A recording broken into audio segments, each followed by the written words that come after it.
Hello guys, how are you? I'm Hardeep Singh. Welcome back to your own YouTube channel. IELTS updates and recent exams. For more updates related to recent IELTS exam writing test topics, listening, reading, practice test, and speaking, you got guesswork. Please, guys, participate in everyday listening and reading practice test to achieve your desired band score in your actual IELTS exam. Please hit the like and subscribe button. Press the bell icon for the upcoming notifications. Don't forget like, subscribe and share my YouTube channel and my Facebook page, IELTS updates and recent exams. Part 1.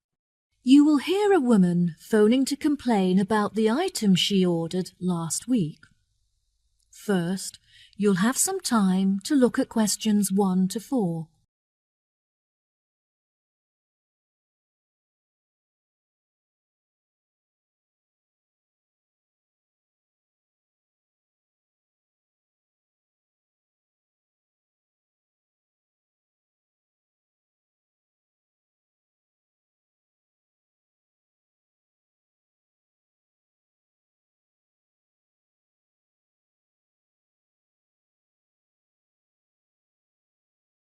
Listen carefully and answer questions 1 to 4.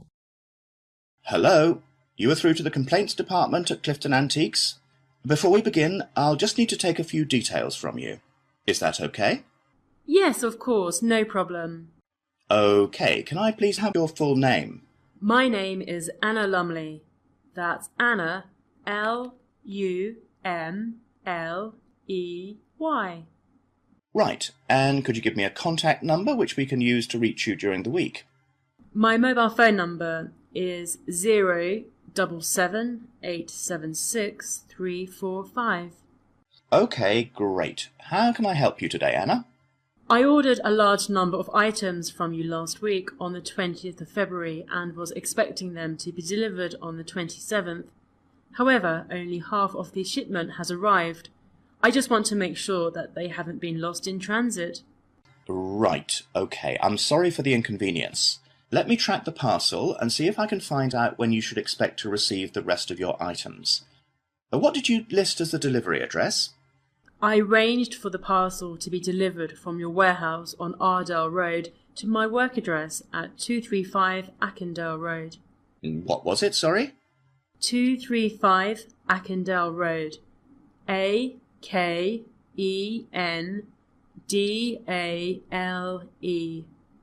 East Sea?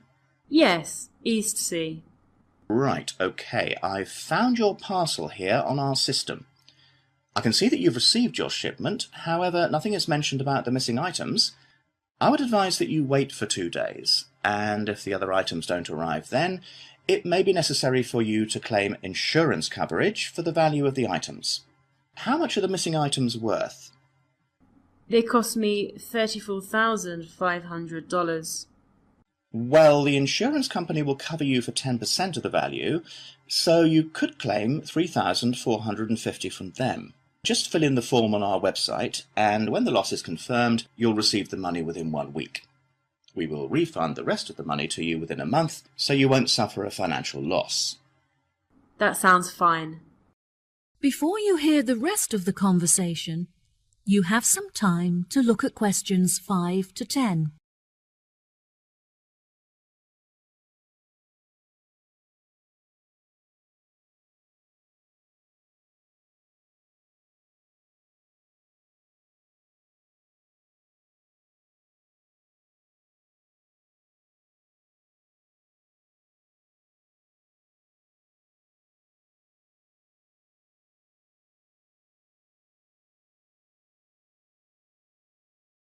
Now listen and answer questions 5 to 10.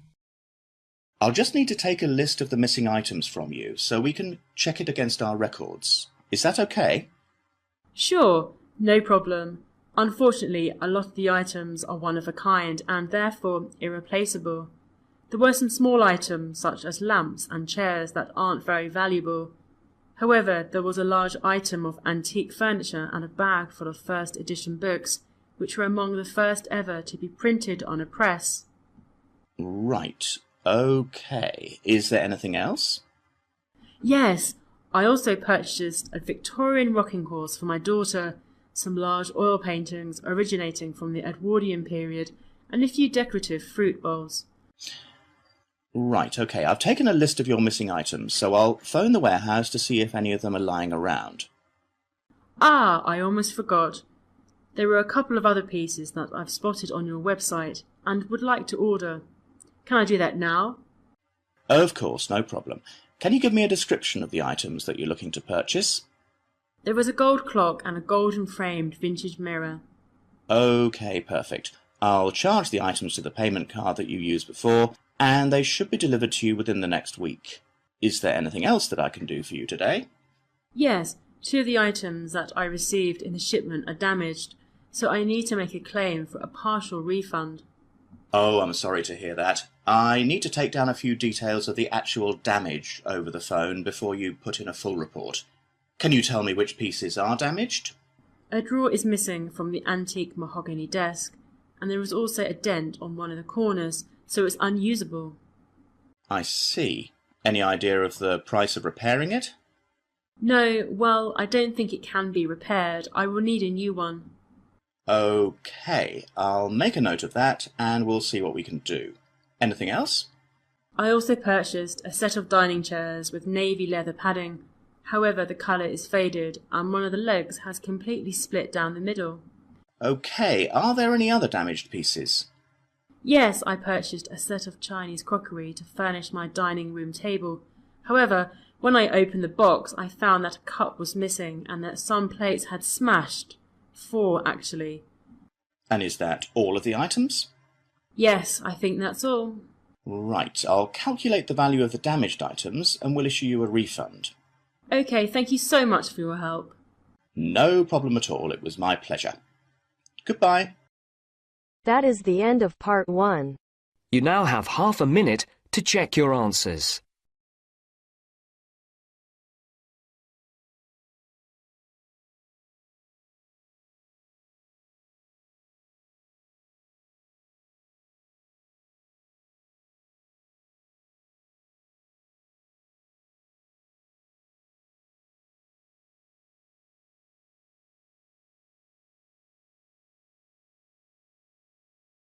Now turns to part 2. You will hear a tour guide introducing a resort called Mangrove Tree. First, you'll have some time to look at questions 11 to 17.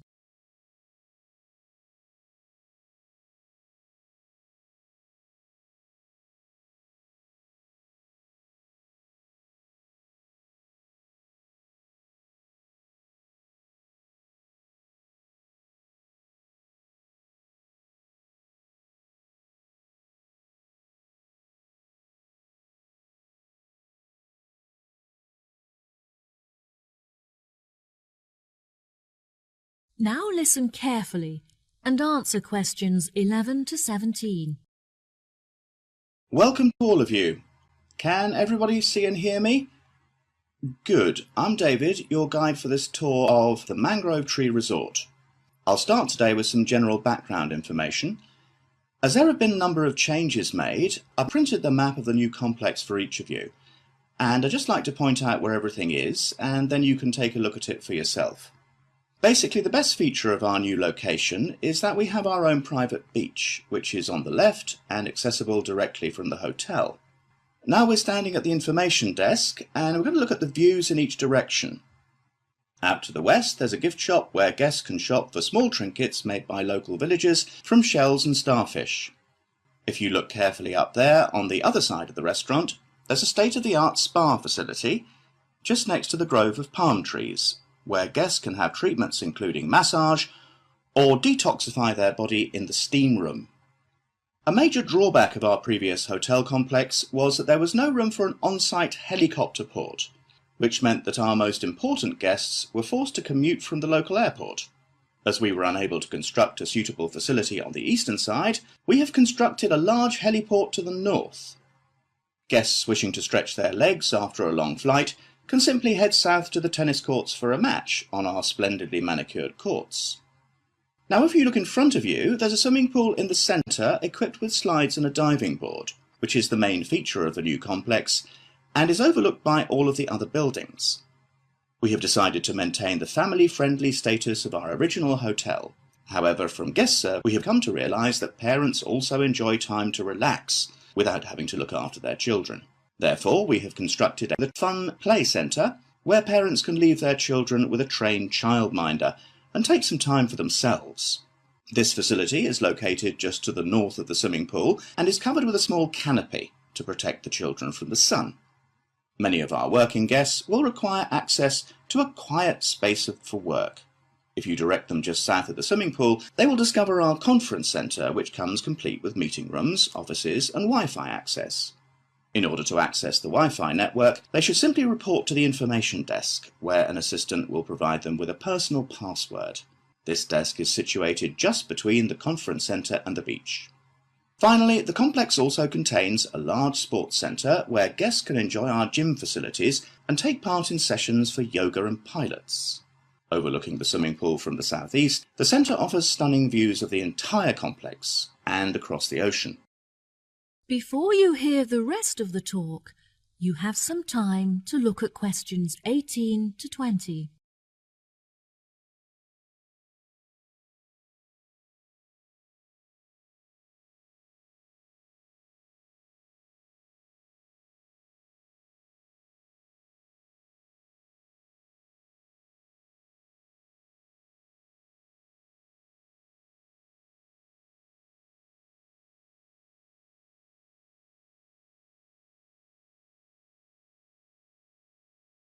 Now listen and answer questions 18 to 20. Next, I would like to discuss our new restaurant, which is run by the award-winning chef Alberto Brava. Every week he will offer a new menu of fresh seafood, such as crab and sea bass, which has been caught that day by local fishermen. The daily menu will include a range of organic meats and vegetables freshly grilled on the barbecue, served with a selection of specially prepared sauces and spices. There is no menu specifically for vegetarians. However, there will be a large range of grilled vegetables for them to choose. The hotel now has a selection of sweets to cater to our more discerning guests and provide for special occasions. As these sweets are finely decorated with furniture and paintings, they are not suitable for families with children. Our Tiki sweet is the finest of them all. It is slightly too ornate for business people, but would be perfect for couples on their honeymoon who may even have been married in the hotel. Finally, I would like to share some exciting news. Our hotel has won awards in the past for its fantastic service. However, we have just won the prestigious Green Award for our efforts in reducing our carbon footprint. The award will be proudly displayed in the restaurant facility, where it can be admired by our guests and staff alike. Well, here we are back at our starting point, the information desk. That is the end of part 2. You now have half a minute to check your answers.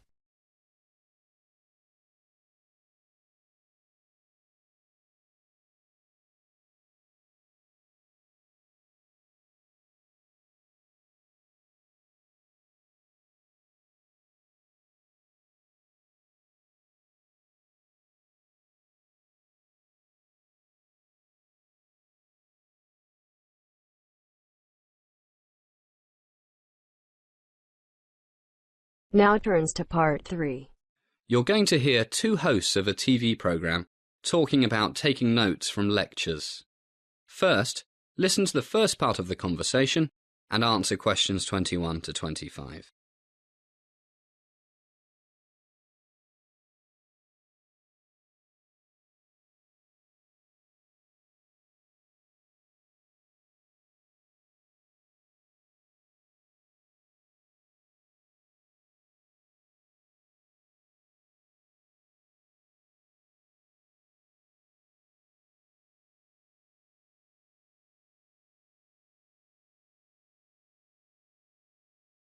Hello everybody, and welcome once again to How to Study program on the Oxford TV Educational Channel. As usual, we are your hosts, Rick and Rita. Okay, Rick, what's today's topic? Note-taking. Right, note-taking. It's one of those things most of us students do, but has anyone ever told you how to do it so it can be the greatest help to you? If you had teachers like mine all of your life, probably not. Same here. Rita and I thought of this topic a few weeks ago, did some research, and found that most students don't take or use notes in the best way. Of course, different things work better for different people, but we did manage to come up with some useful basic principles. But first, how do we know it helps? How do we know it isn't better to listen carefully to everything the lecturer says, rather than scribble away taking notes? Well, we found that research on note-taking has been going on since this guy, Professor C.C. Crawford, began his studies in the 1920s. But we don't have time to tell you all about the different studies that have been done. The important thing is that most researchers agree that taking notes is better than not taking notes, and that reviewing notes is the key to their usefulness. Both are really important. For example, in 1970, Professor Howe concluded that students were 7 times more likely to recall information 1 week after it was presented if the information had been recorded in their notes. He argued that the note-writing activity per se makes a contribution to later retention. But another important thing is that you shouldn't take notes like a human tape recorder. Listen to this, and I quote, "There is growing evidence that note-taking combined with critical thinking facilitates retention and applications of the information." As the conversation continues, please answer questions 26 to 30.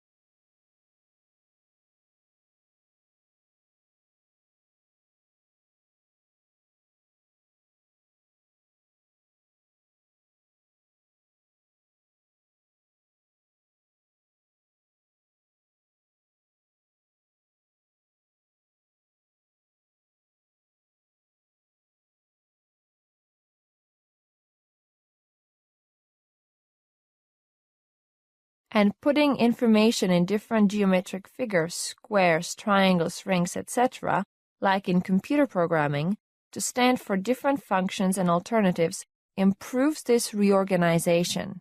Okay, now for some practical basics. You start, Rick. 1. Be prepared.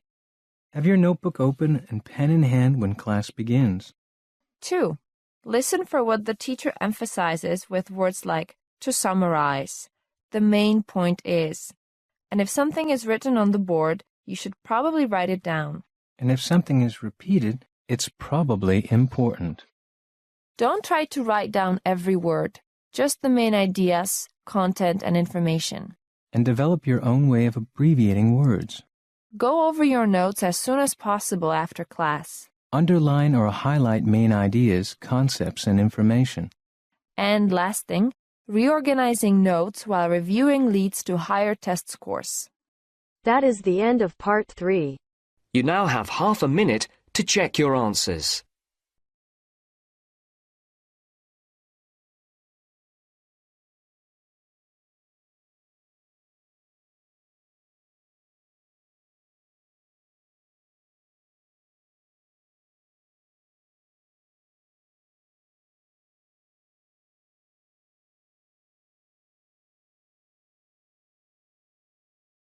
Now turns to part 4. You're going to hear a talk given to some parents of children with disabilities about a type of therapy. You now have some time to read questions 31 to 40.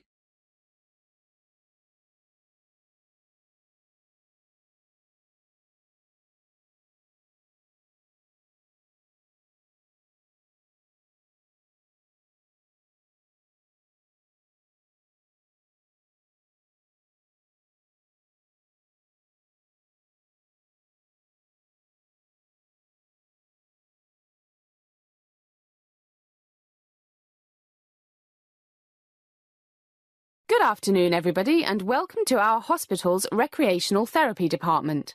I'm Dr. Gillian Roberts, and I'm the department head. You all have children who have some form of disability, and your family physicians have recommended that they come here for treatment. Many people don't know very much about recreational therapy. It sounds rather like playing to get better. Well, in a way it is.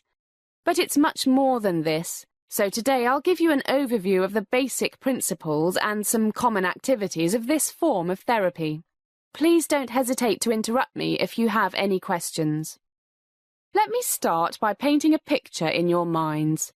Imagine a young child with a disability and an adult splashing around, playing and laughing in a swimming pool. For the child, this happy scene is very different from the daily struggle of, for example, learning to walk without crutches.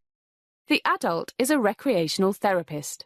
It's fun, but it's also work, and successful work as she sees the improvement in the child's balance, leg motion range, and lower body strength.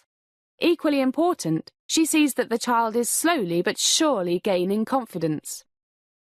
So this probably gives you an idea of what recreational therapy is all about. How about a definition? The American Therapeutic Recreation Association describes it as a healthcare and human service discipline that delivers treatment services designed to restore, remediate and/or rehabilitate functional capabilities for persons with injuries, chronic illnesses, and all types of disabling conditions. Well, that's quite a mouthful, but you can see that it covers a wide range of conditions and patients. At this hospital, we used to specialise in children under 12, while older people went to St James, very close to here.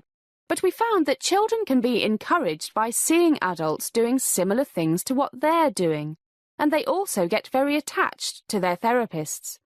So now both hospitals treat both youngsters and adults, and we work very closely together, especially on research projects. OK, who are the therapists?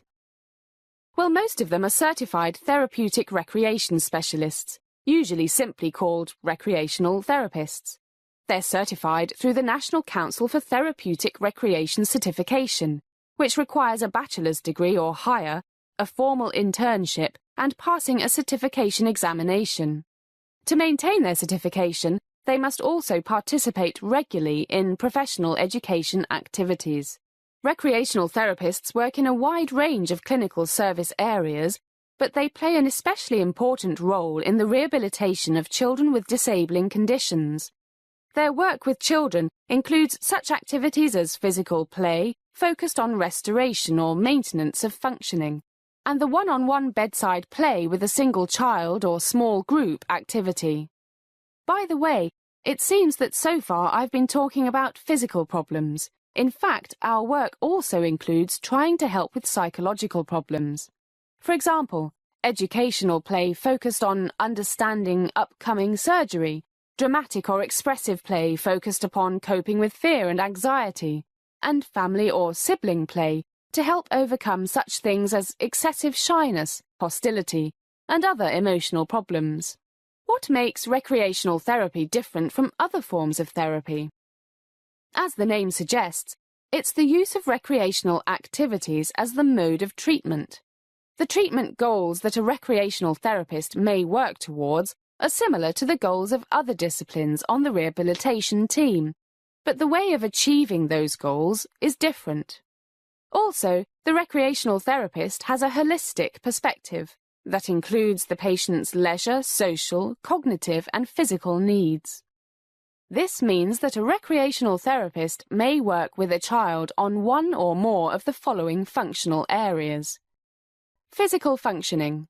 Things like mobility, strength, and motor skills. Cognitive functioning, such as attention span, memory, and problem-solving.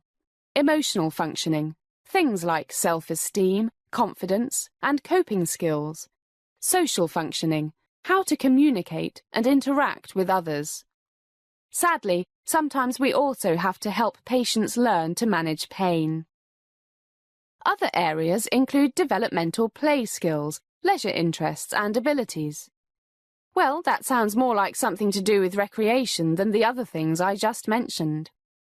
As you can imagine, with all those different things that might need to be worked on, a recreational therapist may use a wide range of techniques to meet the needs of each child.